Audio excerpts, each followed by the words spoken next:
Hi, it's Tony Robbins. Happy New Year. Listen, how's your new year coming out so far? I know it's early. It's January 15th, and I thought I'd send you out this little video message because you know what that day means, don't you? January 15th is the cutoff. Statistics show that 95% of the people that actually made a New Year's resolution have already broken it by today. And that's if you even made a resolution. Now, if you're the exception to that, I'm thrilled for you, and I support you, and I say keep rocking it.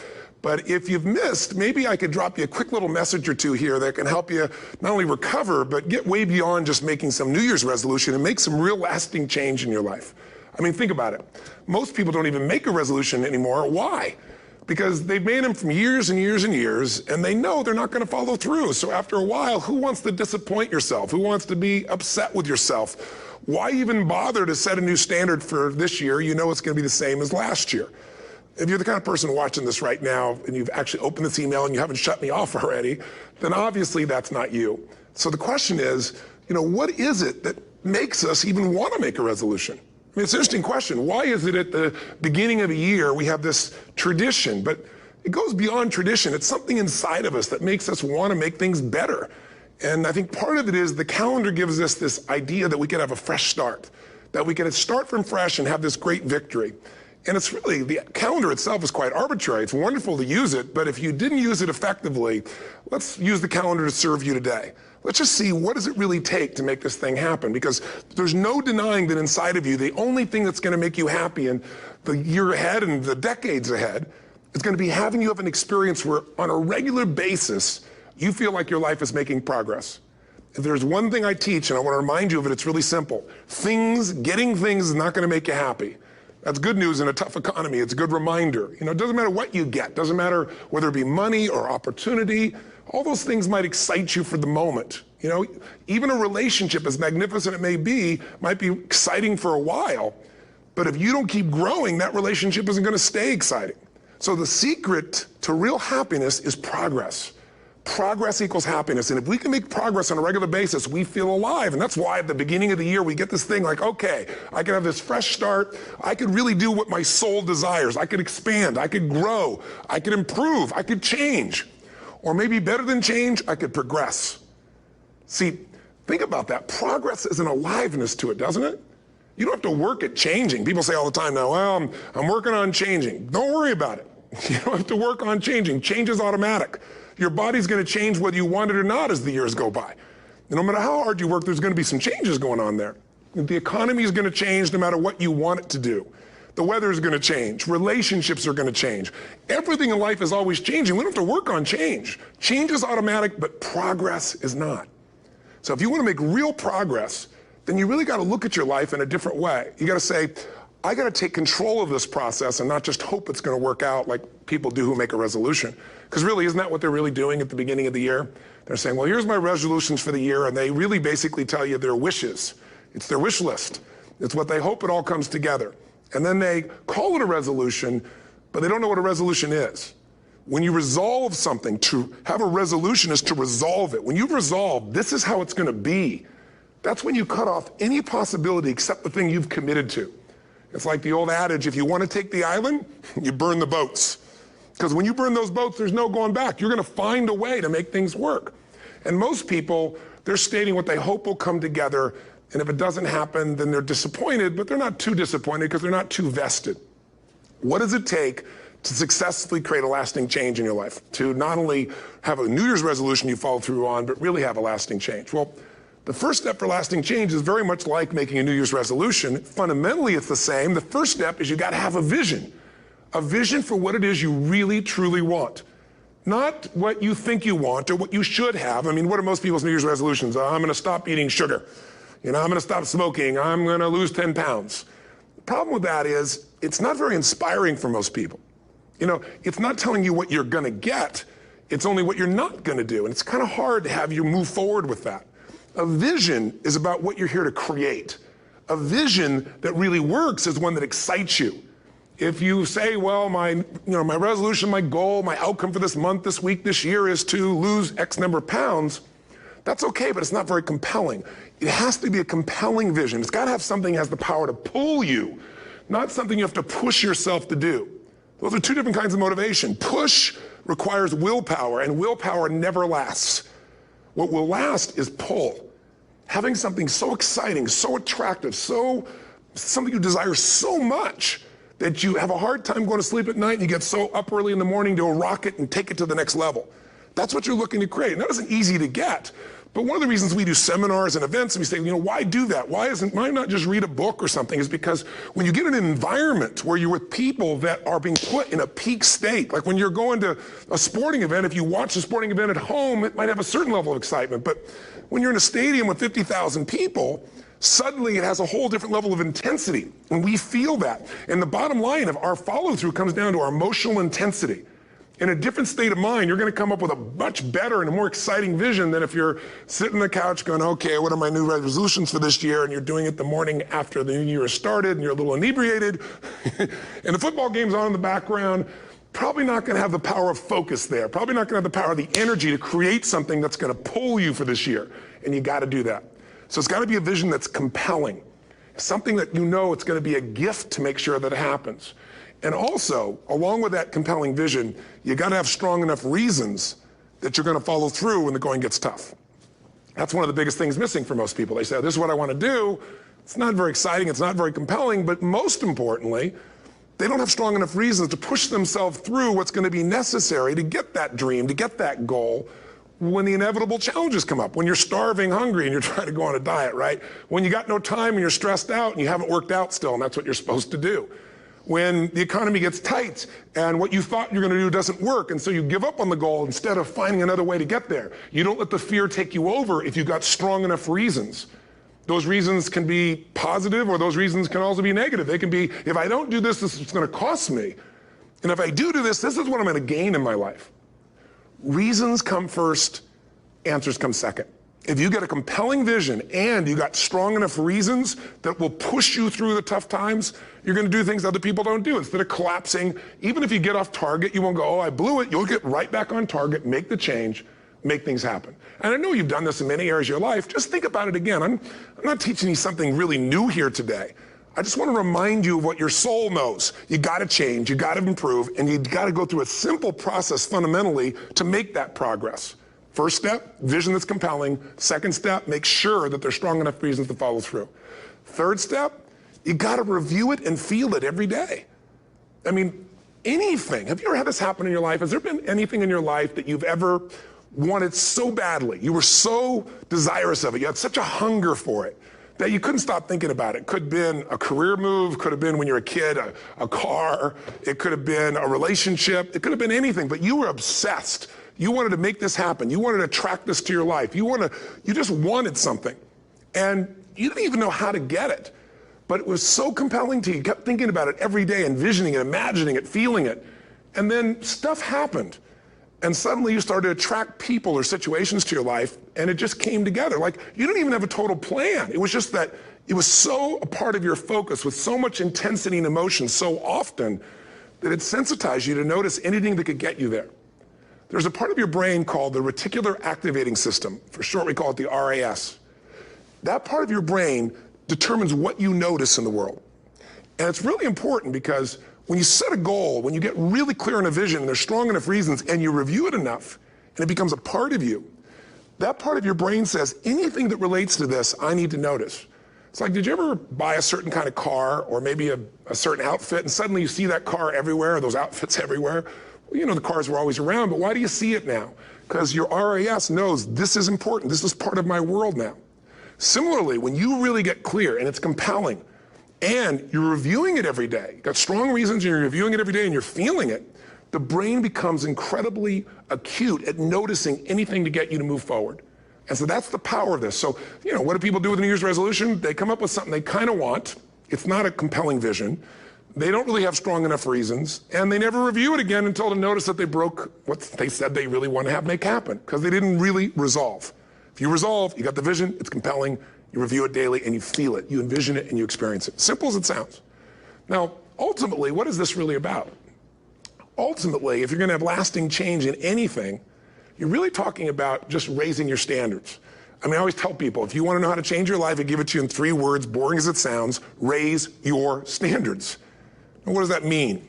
corny as it sounds. Raise your standards. Oh, thank you for the breakthrough thought, Tony. I'm glad I wasted my time watching this little email with you. But think about it. Lasting change is different than a goal. You don't always get your goals, but you always get your standards. Maybe it would help you is to think about it this way. I try to explain standards to people with a different set of words. Think of it as everybody in life gets their musts. They don't get their shoulds. Like, think about it. Most people have a list of shoulds, don't they? Don't you have a list of the shoulds, things you should do, you should follow through on? I should lose some weight, I should work out more, I should make more calls, I should respond more rapidly to my email, whatever, you know? I should get into the office earlier, I should be, more confident. Whatever your should list is, people love to have their should list be met, but it's kind of like New Year's resolutions. If it does, it's really exciting, but if it doesn't, which is most of the time, it's a little disappointing, but you kind of know it's not going to happen. But when you decide something is a must for you, an absolute must, when you cut off any possible, you say, I'm going to find the way or I'm going to make the way.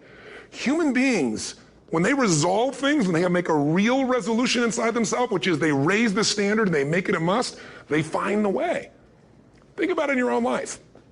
Haven't you had some area of your life where you raise your standard and your life has never been the same? Maybe at one time in your life you smoked cigarettes, or you did something and you did it for years and you kept trying to change it and kept telling yourself I should. And then one day something happened. Something just clicked you over. Something took you over that kind of tipping point. And inside yourself you said no more. And it was a very, very different experience, wasn't it? Something inside of you shifted and what was a should became a must and you've never gone back. Is there an area like that in your life you can think of? Again, did you ever smoke cigarettes? Did you ever eat a certain way, drink a certain form of alcohol, and then finally say no more, and you just don't go back? And notice this, it doesn't really take any willpower anymore. Because somewhere when we make this click, when we make something a must, we attach ourselves to it. It becomes part of our identity. And one thing I've learned in the last, 33 years of working with people from now over 100 countries, 4 million people, is human beings absolutely follow through on who they believe they are. If you said to me, well, I'm really going to work hard to stop smoking, but I've been a smoker my whole life and I am a smoker. I know your days are numbered. You're going to be back smoking cigarettes again because we all act consistent with who we believe we are. I tell people the strongest force in the whole human personality is this need to stay consistent with how we define ourselves. If you define yourself as somebody who is really conservative, you're not going to be crazy and act nuts unless you're really drunk or something, and then you can say it's the alcohol. When it's really just you finally getting permission to be yourself, the alcohol is your excuse. If you're a really crazy person, you act crazy, outrageous, playful. You don't act conservative because that's not who you are.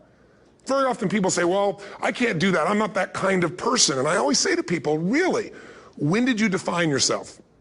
I mean, really, how many years ago did you come up with what you could and couldn't do in your life? How many years ago? Most people, if they really look at how they're living their life today, it's based on a set of standards, a set of beliefs that they made choices about 10, 20, 30 or more years ago. I mean, very often we made decisions in our youth or very young about what to believe, about what we were capable of, about who we are as a person, and that becomes the glass ceiling, if you will, that controls us. There's a corny metaphor, but it's true. I remember one time I was with my family at the circus, and there was a person there, and they had this big, giant elephant. And you look at this elephant, and they take this little rope, put it around the elephant's neck, and they drive this stake into the ground. And I mean, you look at this, and you know that elephant could rip down the entire tent with almost no effort. And yet, the elephant doesn't struggle, doesn't try. Why? Because the elephant's conditioned. And they take that elephant and condition the elephant when it's a baby elephant. That's how they train them.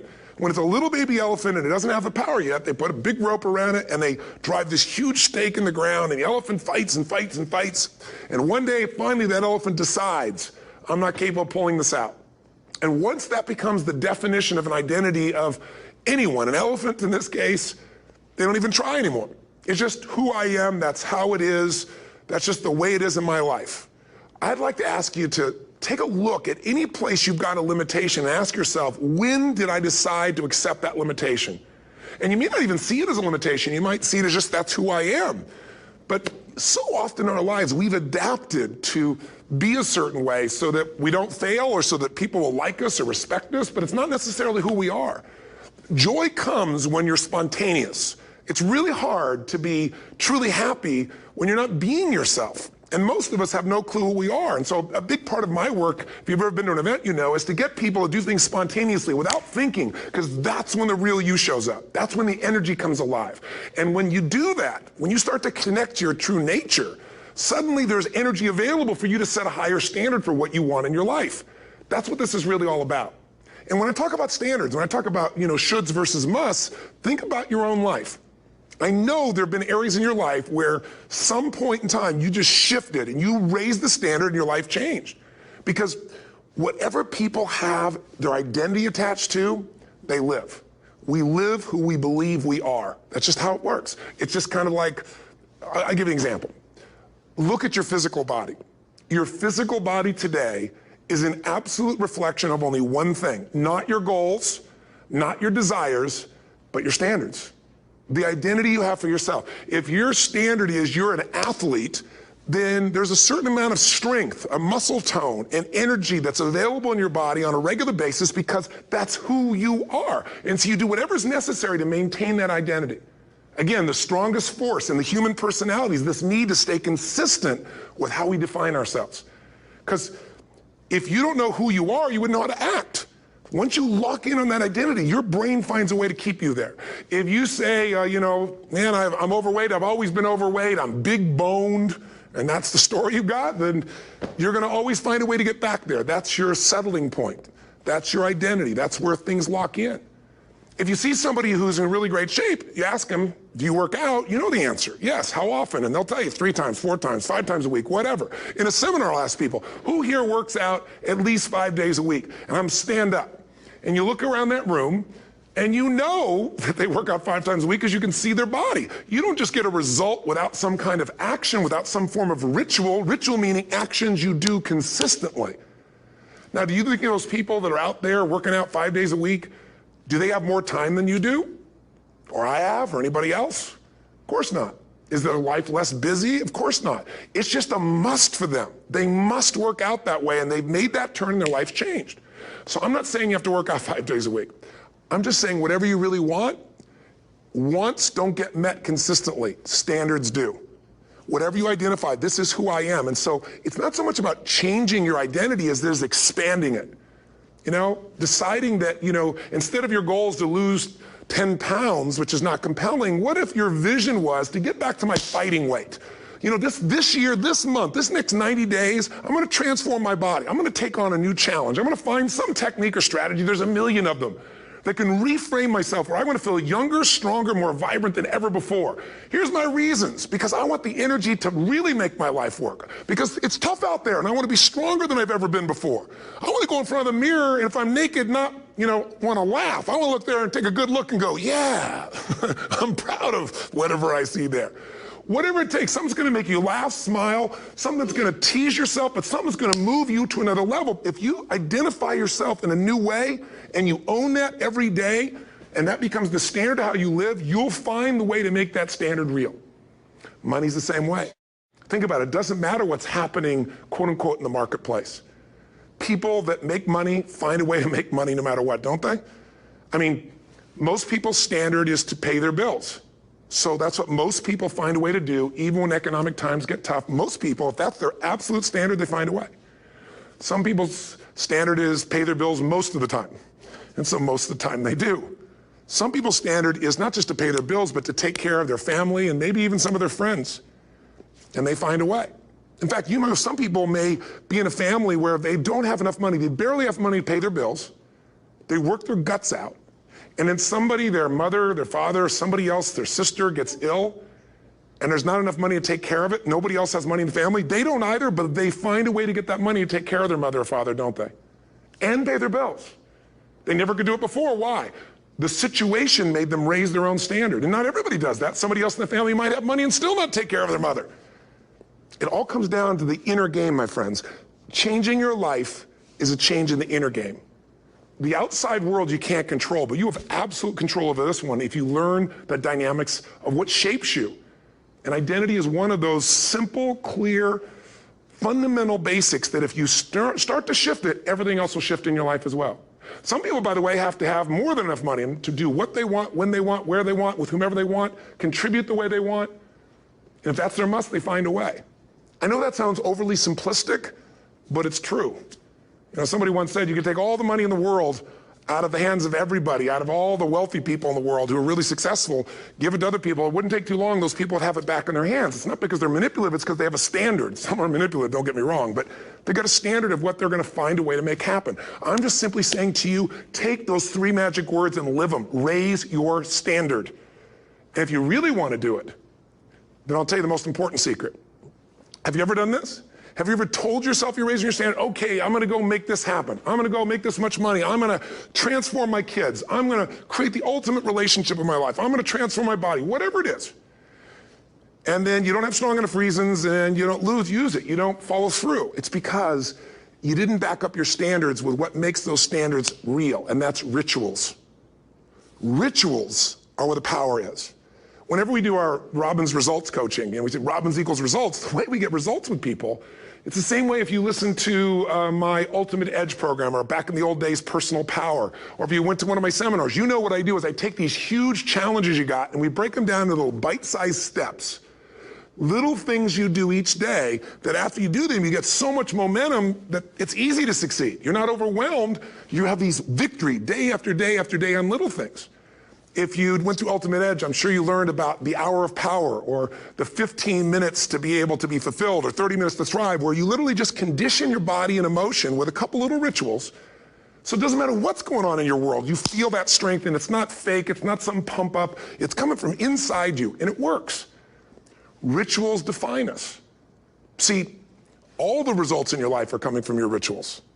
They start with a standard and then have rituals that follow it up. Like, for example, if you are where you want to be physically, you have very different rituals than if you're not where you want to be physically. If you're overweight, you and I both know you got a different ritual than if you're physically fit. Completely different. You get up in the morning, what's the first thing you do if you're fit? Your shoes are there, you roll over, doesn't matter how you feel, you put on your shoes, you lace them, you start walking, or whatever that ritual is. If you're overweight, you roll over and you have a very different ritual. You might roll over several times to turn the alarm clock off. You go in and get your mocha, smocha, whatever, special coffee. You stop by at Starbucks, or whatever the case may be. You have your nice sugar muffin. It's supposed to be really nice for you. Whatever you do, it's a different ritual. If you have a great, passionate relationship, you have very different rituals in how you come home than if you have a lousy relationship. When you come home and the first thing you do is you're tweeting somebody, or you're emailing, or flipping on the news, or you don't even come home. What are the rituals? Whenever I study people that are successful, what I look for is what's the standard they hold themselves to, and then what are all those little rituals that add up? Because think about it. Success and failure are not giant events. They don't just show up. You don't just suddenly become successful or suddenly have this cataclysmic event that makes you fail. It may look that way, but failure comes from all the little things. It's failure to make the call. It's failure to check the books. It's failure to say, I'm sorry. It's failure to push yourself to do things physically that you don't want to do. And all those little failures day after day come together until one day some cataclysmic event happens and you blame that. That event happened because you missed all the little stuff. Do you agree with me? And success, by the way, is not some overnight event. It's all these little things. Success is having a vision. Success is making it compelling. Success is really seeing it and feeling it every day with strong enough reasons. Success is feeling the sense that I'm here to grow and I'm here to give something to the world more than just myself. Success is caring about other people. Success is calling and saying, I love you in the middle of the day for no damn reason. Or sending a note. That'll change your relationship. Have a ritual of something funny, playful, or a surprise you do. How many relationships are dead today because they have no surprise rituals anymore? You need to have some rituals, some cool things you do that nobody else does that gives you a better life than anybody else has. All the little stuff. That's where success comes from. In business, it comes from delivering more than anybody could imagine. All those little things add up. People go, wow, that's who I want to do business with. It's true in any area of your life. So if you look at somebody who's really successful and you think, wow, I mean, they're so amazing, they're such a genius, you got to dig underneath and you got to remember something. People are rewarded in public for what they've practiced for years in private. Myself and my business people say, how do you get up and speak? And you have no notes and you go for 3 days and nights and the room is like, everybody's wired and it's incredible. It's like a rock concert.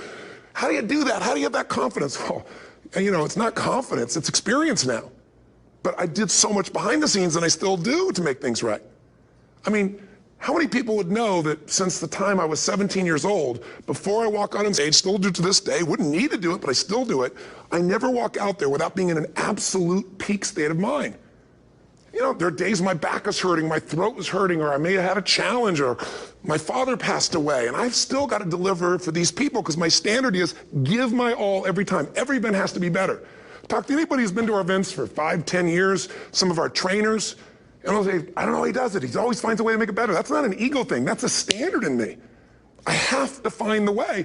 And my ritual, though, is I prepare, I think, I gather new information, I figure out how to put something across better. What do people need? I spend time with our customers. I see what's going on. And before I get on stage each time, I have this little ritual to put myself in a state of mind. And I did it starting like 17 years old. I started doing it. I'd say, I now command my subconscious mind. And I say this out loud several times, this little phrase, set of phrases, as an incantation to kind of condition my mind and body. And I'd say, I now command my subconscious mind to direct me in helping as many people as possible today by giving me the strength and the emotion and the humor and the brevity, whatever it takes to show this person and help this person change their life now. And I started out with a person when I worked with people one-on-one, and I would do that for 45 minutes driving in my Volkswagen to go serve and coach somebody for the first time. Now I don't say that person, I say these people, and I can go out in a room of 10,000 people and deliver for 50 hours, and I do it every time I come back on stage. It's a ritual to go into peak state. Peak states don't just show up, they don't interrupt you. Great ideas don't interrupt you, you gotta pursue them. I talked to Michael Jordan, I'll never forget, at the peak of his career, and got to watch his final game, saw him backstage and spent some time with him, and it was a pretty exciting time. He was the greatest basketball player I think that ever lived and has ever lived. And I asked him, I said, what sets you apart, Michael? What is it? And is it God-given talent, ability, skill? What is it? And he said, Tony, he said, I can shoot you straight. It's not, me trying to act humble. He goes, I have a lot of talent, a lot of God-given talent, a lot of skill. I've worked really hard. But he said, really, it's my standards. He said, every day I demand more from myself than anybody else could humanly expect. I'm not competing with somebody else. I'm competing with what I'm capable of. Magic formula. Because most of us lower our standards. Why? Because who you spend time with, my friends, is who you become. One of the biggest reasons I started going to seminars when I was like 17 is I had nobody around me as a great role model. I could read about somebody, but being around people, being in that environment was very different. Finding a way to go to work with someone who lived that standard of life was very different. You get around people with low standards and you compete with it. You don't need to compete with it. It's like, okay. Remember Jerry Springer? I don't know if he's still in the air, but I remember he used to get people on the show, and I thought, where would he find these people? And why would people watch? I'll tell you why they watch. They watch these people and go, my life's still pretty darn good compared to that person. Look at them. You don't have to change your life. All you have to do is find somebody with a lower standard, and you'll feel good about yourself. But if you feel that good feeling, it's an illusion. The only thing that's going to make you happy, my friend, in this year or any other, is to step up. It's to raise the standard. It's to discover what you're capable of and feel that incredible power of pushing through whatever's holding you back and get to the other side of more of your true self. That's what this game's all about. And look at the best of the world in anything. Tiger Woods, what's his vision? To win golf tournaments? No, to be the best that ever lived. That's his goal. That's his vision. But here's what's interesting. He backs it up with rituals. If you just have a vision and you don't have the rituals, stop lying to yourself. His rituals are, he started doing things nobody did before. He went and started lifting weights. Golfers lifting weights? No way. He went out and he changed his swing when he was the best in the world because he realized in order to be the best that ever lived, he was going to have to change his swing. If you know anything about golf, you don't change your swing when you're the best. And he went and retrained himself because he has different rituals than other golfers. Now many people are modeling his rituals to get better. It's amazing. You look at somebody like Michael Phelps, the 2008 swimmer, won 7, only 2 people, I think, in history, if I remember correctly, that have gotten 7 gold medals in one session. And here's a guy, he's got number 6 under his belt, and he's exhausted, and he's going in for that final swim. I'm sure you remember. And how does the guy win? By 1/100th of a second. Do you think that was some massive skill that got him over the top? Or was it a standard that says, this is who I am? I am the champion. And no one is taking this from me. And somehow in those final milliseconds, 100th of a second, he pushed himself just beyond his competitor. But you know about Michael Phelps? What allowed him to be able to push beyond that moment is his rituals. Go study the guy. Most people who swim have these unbelievable workouts. He does 2 and 3 of those workout sessions a day. All the other swimmers in the beginning thought he was insane. You're gonna overtrain, you can't do that, it's not physically possible. But he had a standard and the rituals to back it up. So here's my final message to you, because I've gotten carried away. I thought I was gonna send you like a 5-minute message, but as you can see, there's no script here, it's just me going a little crazy with you, but I wanna really see you get what you want this year. Don't let this year be like last. And if last year was great, still don't let it be that way. Raise the standard. If your life is perfect and extraordinary, you darn well know you're not gonna be happy unless you keep making it better. That's what makes us feel alive. It's not what we get that makes us happy, it's who we become and what we're able to give because we become more. That sense of contribution is what creates the deepest meaning. So here's my assignment for you, if you want one. If you want to go from conversation to some action, here's a simple thing to do. What's an area of your life right now that you really want to improve? What's an area that's important to improve? If your body's great, how about your career? If career's great, how about your relationships? Intimate one especially, or your kids, or your relationship with your creator, your spiritual side of your life. Or is it your finances? Figure an area that really matters. Decide on that area. Number 1, write down what your life is like in that area right now as specifically as possible. So you might say, well, I'm 13.5 pounds overweight, whatever the weight is, whatever the situation is, or my body fat's like this, or I wake up exhausted in the morning, and you write the truth of where you are right now. So you're real clear. Or I'm not in a relationship. I say I want a relationship, but I'm not in one, and I don't seem to find them. All the good ones seem to be gone is my belief. And I really do want one, but I don't have it. Whatever your definition. Or I'm in a relationship, and God, I wish I wasn't in a relationship. I'm planning my escape. Wherever you are. Or I have a wonderful relationship. We love each other, but there just isn't enough passion. Just write the truth of where you are. The area you want to change, but write how it is.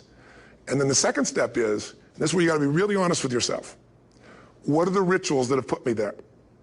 Because whatever results you're getting, even if you don't like the results, there's some rituals that are keeping you in that place. There's some rituals of what you eat or don't eat, how you move or don't move, how you sleep or don't sleep.